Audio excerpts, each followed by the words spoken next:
Hello friends, કેમ છો બધા? તમારી પોતાની ચેનલ નિશા પટેલ ગુજરાતીમાં તમારું સ્વાગત છે અને હું છું નિશા. આજે આપણે આ વ્રત ઉપવાસમાં ખાઈ શકાય તેવી ફરાળી પેટીસની રેસીપી બનાવીશું. ફ્રેન્ડ્સ, શ્રાવણ મહિનામાં ઘણા લોકો આખો શ્રાવણ મહિનો વ્રત કરતા હોય છે, તો અલગ અલગ વસ્તુઓ બનાવવામાં તમે આ રેસીપીને પણ એકવાર બનાવી શકો છો. ફ્રેન્ડ્સ, બહુ જ સરસ રેસીપી બને છે. તો બધી જ ટિપ્સ સાથે રેસીપીને લાસ્ટ સુધી જરૂરથી જોજો. ફ્રેન્ડ્સ, ફરાળી ચટણી સાથે આપણે આ ફરાળી એકદમ ચટપટું એવું પેટીસનું સ્ટફિંગ બનાવીશું. તો ચાલો રેસીપી શરૂ કરીએ. તો આપણે સૌપ્રથમ આ બટેકા લઈ લીધા છે. ફ્રેન્ડ્સ, મેં અહીંયા લાલ બટેકા લીધા છે, તમે કોઈ પણ સાદા બટેકા પણ લઈ શકો છો. હવે બટેકાને આપણે બાફવાના છે, તો હું પર્સનલી હંમેશા કોઈ પણ બટેકાની રેસીપી બનાવું તો બટેકાને આ રીતે પહેલા છાલ કાઢીને બાફું છું. તમે એને છાલ સાથે પણ બાફી શકો છો, તમને જે રીતે પસંદ હોય એ રીતે.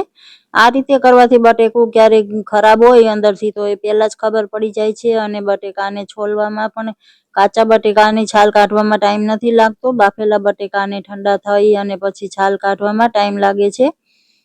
તો આ રીતે મેં બટેકા છોલી લીધા છે. હવે કુકરમાં પાણી એડ કર્યું છે અને કોઈ સ્ટેન્ડ રાખીને આ રીતની પ્લેટ રાખીને બટેકા આપણે એમાં એડ કરી દઈશું. આપણે પેટીસ માટે બટેકાને ડાયરેક્ટ પાણીમાં નથી બાફવાના. ફ્રેન્ડ્સ, બટેકાની અંદર પાણી એકદમ ન જવું જોઈએ. હવે આ રીતે ઢાંકણ ઢાંકીને આપણે 5 થી 6 વિસલ આવે ત્યાં સુધી કૂક કરી લેશું.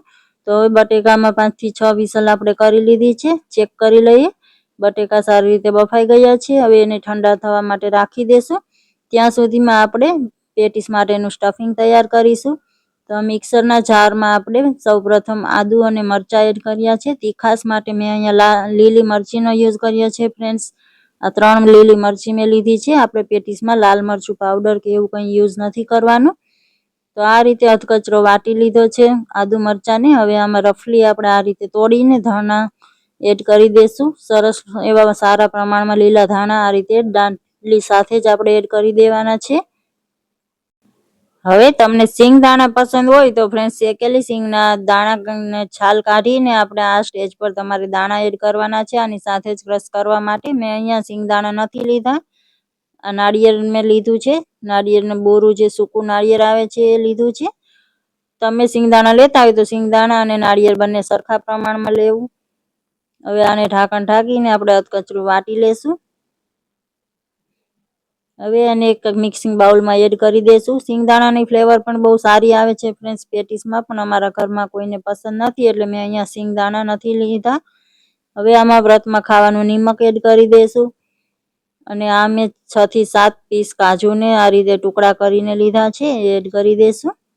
ફ્રેન્ડ્સ, તમે મારી ચેનલને હજુ સુધી સબસ્ક્રાઈબ ન કરી હોય તો પ્લીઝ ચેનલને સબસ્ક્રાઈબ જરૂરથી કરી દો અને બેલ આઇકનને પ્રેસ કરી દેજો, જેથી મારી નવી વિડીયોની નોટિફિકેશન તમને મળતી રહે. હવે આ મેં કિસમિસ લીધી છે, એને પણ ટુકડા કરીને એડ કરી દીધી છે. હવે આ 1 મોટી ચમચી વરિયાળી લીધી છે અને આ એટલા જ પ્રમાણમાં સફેદ તલ લઈ લેશું આપણે, એને પણ એડ કરી દીધા છે. અને આ 1 ચમચી મેં દળેલી ખાંડ લીધી છે. ફ્રેન્ડ્સ, એકદમ ચટપટું, ખાટું, મીઠું, ફ્લેવરફુલ આ સ્ટફિંગ બનીને તૈયાર થાય છે. હવે આમાં લીંબુનો રસ એડ કરી દઈશું 1 ચમચી જેટલો. તીખાસ માટે આપણે અહીંયા લીલી મરચી લીધી હતી, એટલે ખટાશ ગળાશ બધું આપણે સરખા પ્રમાણમાં લઈશું. આમાં દાડમના દાણા મેં 2 થી 3 ચમચી એડ કર્યા છે અને બટેકું, અડધું બટેકું મેં આ રીતે ખમણીને લીધું છે. એનાથી આપણા સ્ટફિંગને બાઇન્ડિંગ મળશે. તો બધું આ રીતે સારી રીતે મિક્સ કરી લેશું. તો આપણું આ ચટપટું એવું સ્ટફિંગ બનીને તૈયાર છે અને આપણે નાના નાના બોલ્સ વાળીને તૈયાર કરી લેશું. તો આ રીતે થોડું થોડું મિશ્રણ લેતા જઈશું અને બધા બોલ્સ પહેલા એકવાર વાળી લેશું.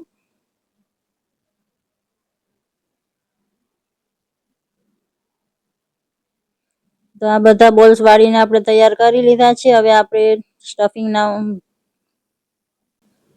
પેટીસના ઉપરના લેયર માટેની તૈયારી કરીશું. તો આ બાકીના બટેકા ઠંડા થઈ ગયા પછી એને પણ ખમણીને લઈ લીધા છે. બટેકા આપણે ખમણીને જ લેવાના છે ફ્રેન્ડ્સ, પોટેટો મેસરથી મેશ કરીને નહીં લઈએ. આમાં એક પણ ગુટલી, જરા પણ ગાંઠા એવા મોટા કણ ન હોવા જોઈએ. એકદમ બારીક આપણે કરી લેવાનું છે બટેકાને. હવે એમાં પણ વ્રતમાં ખાવાનું નમક એડ કરીએ છીએ અને આ મેં કાળા મરીનો પાવડર એડ કરીએ છીએ, જેથી કરીને ઉપરનું લેયર પણ થોડું ફ્લેવરફુલ ટેસ્ટી બને. હવે આ મેં 200 ગ્રામ આરારોટ પાવડર લીધો છે. આ લોટ તમને ગમે ત્યાં ગ્રોસરીની દુકાન પર કે પછી ઓનલાઈન મળી જશે. મેં આને બ્લિંકિટમાં મગાવ્યો હતો. આપણે બાઇન્ડિંગ માટે આ લોટનો ઉપયોગ કરવાનો છે. તો આ રીતે થોડો થોડો એડ કરતા જઈશું અને બાઇન્ડિંગ કરશું. બટેકાની ક્વોલિટી પર ડિપેન્ડ કરે છે ફ્રેન્ડ્સ કે લોટની ક્વોન્ટિટી આપણે કેટલી લાગશે.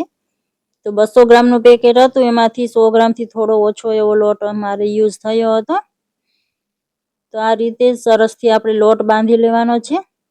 હવે એકવાર હાથ સાફ કરી લીધા અને પછી હાથમાં તેલ લગાવીને આપણે થોડું થોડું મિશ્રણ આ રીતે લેતા જઈશું. અને આપણે આ રીતે પેટીસ માટે થોડું ફેલાવીને આ રીતે બનાવી લઈશું આપણે બટેકાના મસાલાને. અને હવે આપણે જે સ્ટફિંગ માટે બોલ્સ બનાવીને તૈયાર કર્યા હતા નાળિયેર અને લીલા ધાણા મરચાંના, એ આપણે લઈ લેશું.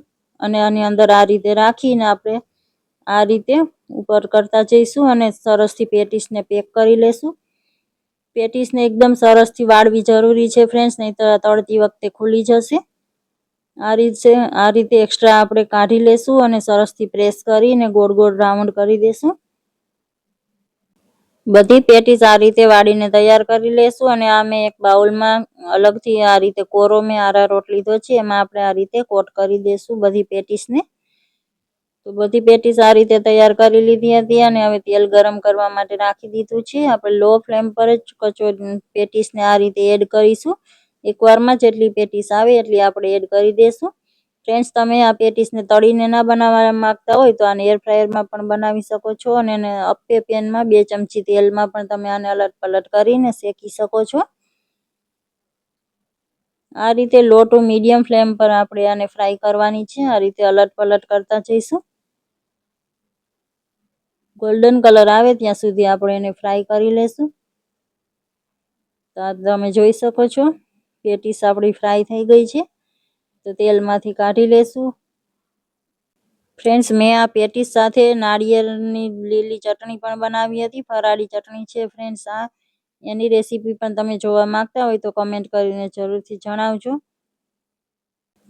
તો ફ્રેન્ડ્સ, મારી આ રેસીપી તમને કેવી લાગી? સારી લાગી છે તો લાઈક કરી દેજો. તમારા ફેમિલી અને ફ્રેન્ડ્સ સાથે શેર જરૂરથી કરજો અને કમેન્ટ કરીને જરૂરથી જણાવજો. મળીએ છીએ નવી રેસીપી સાથે. Thank you for watching.